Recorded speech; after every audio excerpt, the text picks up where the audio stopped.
Hello everybody, welcome to my kitchen. Today I'm going to show you how I make my version of a iced sugar cookie latte.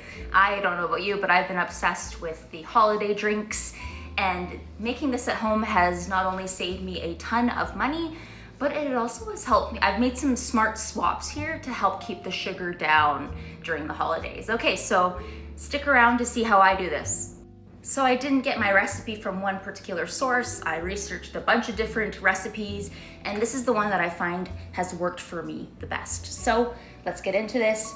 You're gonna start off, you're gonna need some sort of vanilla syrup. I like to use sugar-free. This is the Simpson's premium quality syrup and French style vanilla.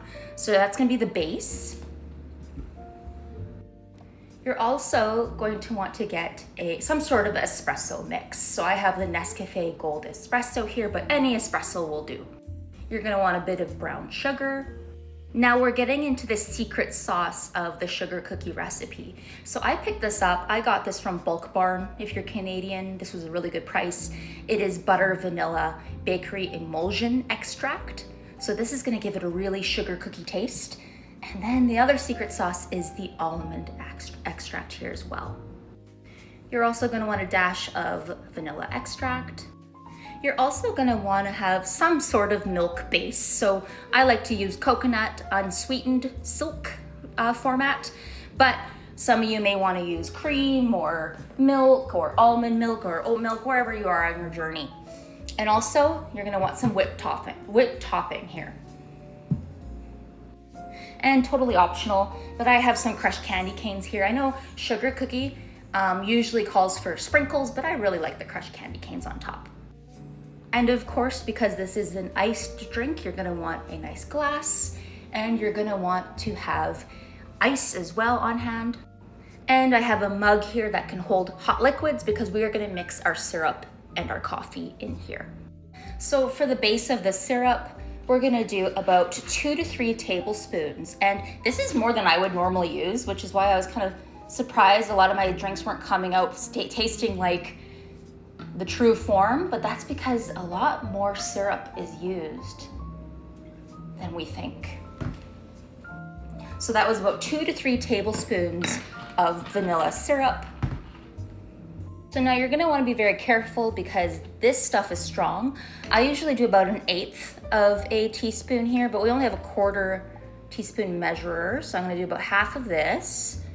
There we go, into the mug. And same with the almond extract, you're gonna wanna be really careful, about 1/8. Yeah, about half of that into the mug. So now we're gonna do a dash of vanilla. If you have real vanilla extract, good for you. Just a little dash. Measure with your heart. Now that we have the syrup and the extracts all in a mug here, spin them up, or you could just stir them. That's fine as well too, but I have a frother.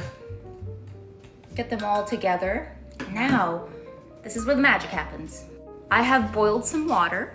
So keep that in mind, you're gonna want a tea kettle as well. So it didn't record, but I added 1 to 2 teaspoons of this espresso mix into the mug as well with my syrup. Then we're gonna add a teaspoon of brown sugar, whatever your taste is. Sometimes I'm gonna do about half there. Now we're gonna take our kettle of hot water and we're gonna add hot water to our mixture. Just a couple milliliters. Measure with your heart, you'll know. Then we're gonna froth it up with that hot water. It's going to help us kind of blend everything together with our espresso mix, all of our flavors. Gorgeous. So it should all be blended up kind of like that. And it's warm, right? But now you're gonna take your glass that you want your mixture in,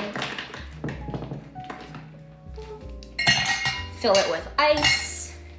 You're gonna top it up with your milk. So whether you choose milk with dairy or coconut milk or almond milk, fill it to about 3/4 of the way full. Okay. And then we're gonna add our mixture. And we're gonna add that. Yeah, it's a perfect fit, as always. I dripped a little, but c'est la vie. So you're gonna stir that up. And you can see it's just a beautiful color. It's how I like it. Everyone's different. You could add more milk or more coffee or whatever you wish, more syrup as you go. And of course, we're gonna add our whipped topping. And then I like to add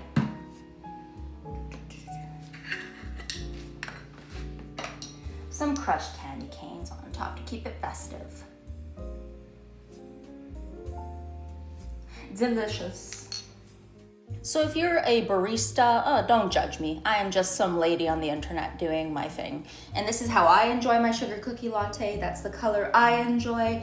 Like I said, my whipped topping isn't light, but you can get light whipped topping. A lot of the stuff I use is sugar-free. So it is a nice alternative to sugar-filled, expensive drinks during the holidays. So let me know if you try it. And if y'all like it, I'll be back with a peppermint mocha. Bye. I also forgot to film this, but I did add some ground cinnamon as well. So you can also add that to your drink and it gives it a beautiful flavor.